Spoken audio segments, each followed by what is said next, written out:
একটি ছেলে একটি মেয়েকে খুব পছন্দ করত, কিন্তু ছেলেটি কিছুতেই তার মনের কথাগুলো বলতে পারছিল না। একদিন খুব সাহস করে মেয়েটিকে তার মনের কথাগুলো বলে দিল। মেয়েটি কিছু না বলেই চলে গেল। কয়েকদিন পর তারা একে অপরের ভালোবাসার সাথে জড়িয়ে পড়ল, কিন্তু তাদের ভালোবাসা বেশি দিন টিকল না।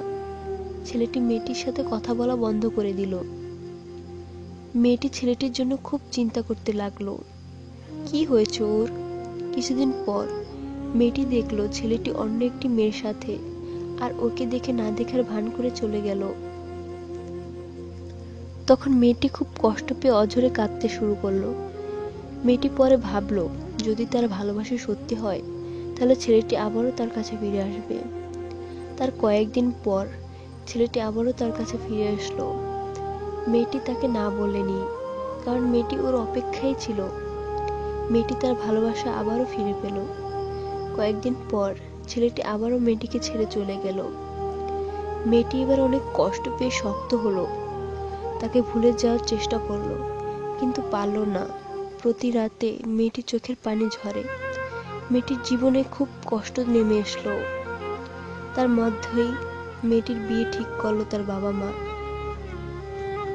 মেয়েটি ছেলেটিকে ভোলার জন্য বাবা মায়ের কথা মতো বিয়ে করে ফেললো, কিন্তু মেয়েটি কিছুতেই ওই ছেলেটিকে ভুলতে পারছিল না।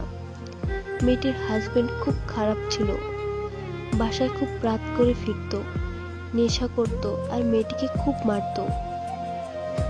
সব কষ্ট সহ্য করে মেয়েটি থাকতে পারছিল না। মেয়েটির শেষ সম্বল তার হাজবেন্ড, সে তারও ভালোবাসা পায় না। মেয়েটি যেন একটি জেলখানায় এসে পড়েছে, তাকে দেখার মতো কেউ নেই। 1 বছর পর তার বাবা মা একসাথে রোড অ্যাক্সিডেন্টে মারা গেল। মেয়েটি এখন আরো একা হয়ে গেল। তার জীবনে চলে এলো এক কঠিন কষ্টের মুহূর্ত। তারপর তার হাজবেন্ড আরো খারাপভাবে তাকে অত্যাচার করত। মেয়েটির কষ্ট দেখার মতো আর কেউ নেই। মেয়েটির জীবনের সুন্দর মুহূর্তগুলো তার মনে পড়ে না। মেয়েটি সেই ছেলেটির ছবি বুকে নিয়ে অঝরে কাঁদে। এখনো একটু ভোলেনি মেয়েটি ছেলেটিকে। একদিন মেয়েটি খুব অসুস্থ হয়ে পড়ল। তারপর তার হাজবেন্ড তাকে নিয়ে হসপিটালে ভর্তি করলো। মেয়েটিকে দেখে ডাক্তার অবাক হয়ে গেল। এত সুন্দর একটি মেয়ে দেখে মনে হয় তার জীবনে কোনো সুখ নেই। মেয়েটিকে ডাক্তার চেক আপ করে দেখলো মেয়েটির 2টি কিডনি ড্যামেজ হয়ে গেছে। ডাক্তার খবরটি বলার জন্য কাউকে পেল না। মেয়েটিকে গিয়ে বলল, তোমার 2টো কিডনি ড্যামেজ হয়ে গেছে। মেয়েটি শুনে একটু কষ্ট পেল না। মেয়েটি ডাক্তারকে বলল, সত্যি? ডাক্তার বলল, হ্যাঁ। মেয়েটি ঠিক তখনই হেসে বলল, জানেন এটা আমার কাছে কত খুশির খবর। ডাক্তার অবাক হয়ে চলে গেল। মেয়েটির হাজবেন্ড তাকে বাসায় নিয়ে গেল। মেয়েটি তার হাজবেন্ডকে বলল, তুমি আমাকে আমার বাড়িতে দিয়ে আসবে? আর তুমি তো জানোই আমার অবস্থা, তুমি নতুন একটি বিয়ে করে নাও, আমি আমার বাসায় গিয়ে থাকি। মেয়েটির হাজবেন্ড তাকে তার বাসায় দিয়ে আসলো আর নতুন একটি বিয়ে করে নিল। মেয়েটি বড্ড একা হয়ে গেল, কেউ নেই তার পাশে। মেয়েটি খুব যত্ন করে একটি ডায়েরি লিখলো তার সেই ভালোবাসার মানুষটিকে দেবার জন্য।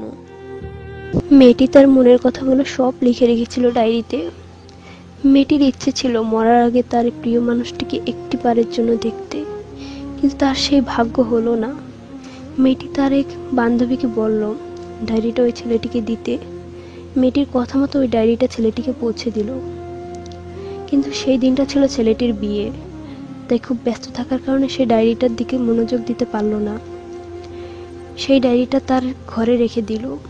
এদিকে মেয়েটি প্রচন্ড অসুস্থ। হাসপাতালে নেবার পথে মেয়েটি মারা গেল। ছেলেটি তার নতুন জীবন শুরু করলো। একদিন ছেলেটি ডায়েরিটার কথা মনে পড়ল। তারপর সে ডায়েরিটা নিয়ে বারান্দায় বসে পড়তে শুরু করলো। কেমন আছো তুমি? জানি ভালোই আছো, ভালো থাকারই কথা।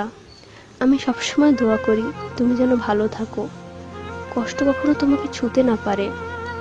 কষ্ট কি জিনিস তা আমার থেকে ভালো আর কেউ জানে না। জানো, অনেক স্বপ্ন ছিল তোমাকে নিয়ে। ভেবেছিলাম তুমি অনেক খারাপ, কিন্তু না, আমি এমন একটি মেয়ে যার জন্য ভালোবাসা সৃষ্টিই হয়নি।